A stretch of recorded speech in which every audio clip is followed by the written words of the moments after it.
There's one name really standing out lately when it comes to the Fulton County, Georgia special grand jury that recommended indictments in its investigation into attempts to overturn the results of the 2020 presidential election. Well, two names, if you count former President Donald Trump. The other is this woman, Emily Kohrs, the foreperson of that special grand jury. She sat down with my colleague Blayne Alexander earlier this week and had some very interesting things to say, including that the list of recommended indictments is, quote, not a short list, and that it might include Donald Trump. Take a listen.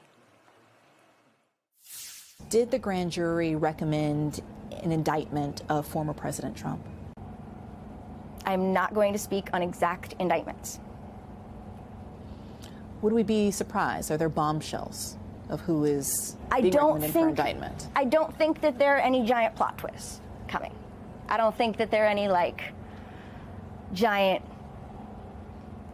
that's not the way I expected this to go at all. I don't think that's in store for anyone. So nothing that would surprise people who have been following this? Probably not. I wouldn't want to characterize anyone else's reaction, of course. Joining us now is Barbara McQuade, professor of law at the University of Michigan, former United States attorney, co-host of the hashtag Sisters-in-Law podcast, and in her free time, MSNBC legal analyst, and the great Tia Mitchell, Washington correspondent for the Atlanta Journal-Constitution. Good morning, ladies. It is so good to see you here. Tia, I'm going to start with you. You've covered special grand juries before. How surprised were you to hear that the foreperson of this particular special grand jury agreed to sit down for multiple TV interviews? Yeah, she also sat down with the AJC, for example, and I think we're very surprised, not that she's speaking out, but the timing, the fact that she's granting these interviews even before District Attorney Fani Willis announces any possible indictments or criminal charges. So she's getting ahead of the DA's criminal proceedings, and that is what makes this kind of media blitz pretty unusual. I wonder if there have been concerns raised to her because she has not granted additional interviews after that initial blitz.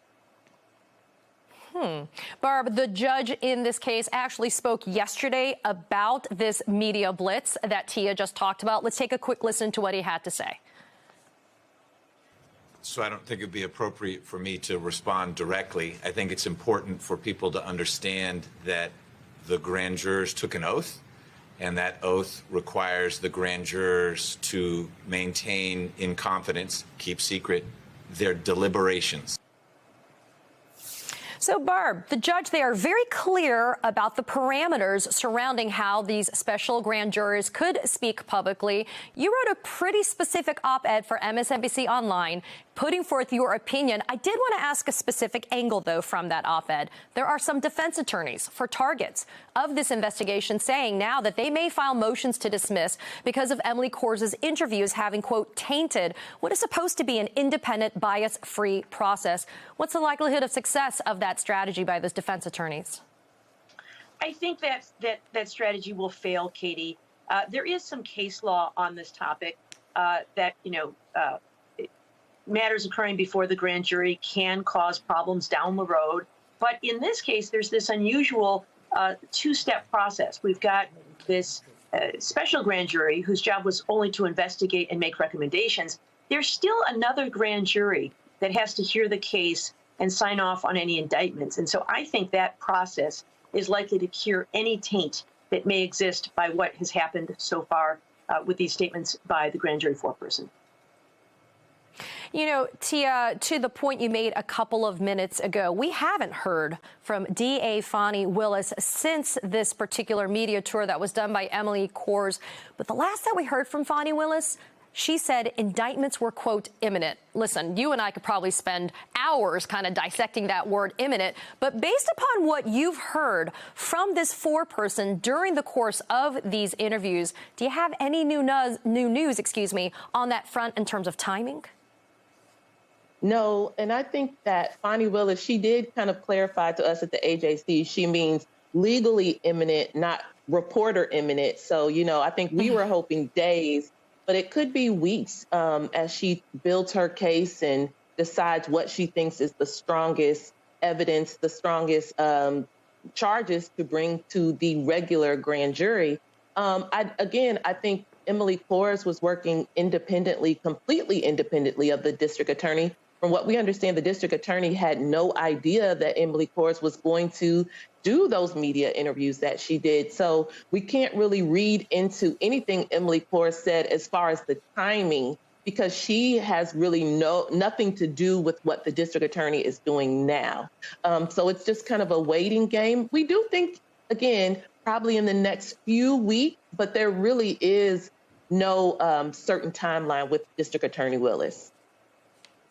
And, you know, Barb, last to you, per this four-person, the grand jury decided against interviewing Donald Trump, but he was, quote, definitely discussed a lot in the room. What does that tell you about the possibility of an indictment at all being brought against Donald Trump? I think based on her statements, the likelihood is very high. She talked about the fact that they listened to the call with Brad Raffensperger, the Secretary of State of Georgia, and other calls involving Donald Trump. She also, when asked whether Donald Trump was among those, she did adhere to the strict letter of the rules about not sharing the grand jury's deliberations. She would not disclose the names of any individuals for whom indictments had been recommended. But when she was asked about Donald Trump specifically, she said something like, I'm not going to tell you, but it won't be shocking. I mean, it's not rocket science. And so, you know, for all of those things, we can't know for sure, but it seems highly likely to me that Donald Trump is among the people on that list for whom they have recommended indictments. And Barb, I spoke like a true lawyer when I said it was the last question. It's really not. I have less than a minute. I did want to ask you very quickly before I have to let you and Tia go. Information share is something I want to ask. We know that the special counsel, Jack Smith, is doing his own investigation in D.C. concerning efforts to overturn the results of the 2020 election by not only Donald Trump, but his allies. You pretty confident, Barb, that there's an information, data, evidence share that's going on between Fulton County DA and special counsel Jack Smith? I don't know whether it is, but it can be. The law permits that, certainly. If you have information that you obtain during a grand jury investigation, the law permits sharing, sometimes with a court orders to ensure that it's being done for some proper purpose, but back and forth. And that, you know, when I was practicing, was done all the time. Information would be shared back and forth between different investigative bodies. So it seems likely that that is occurring here.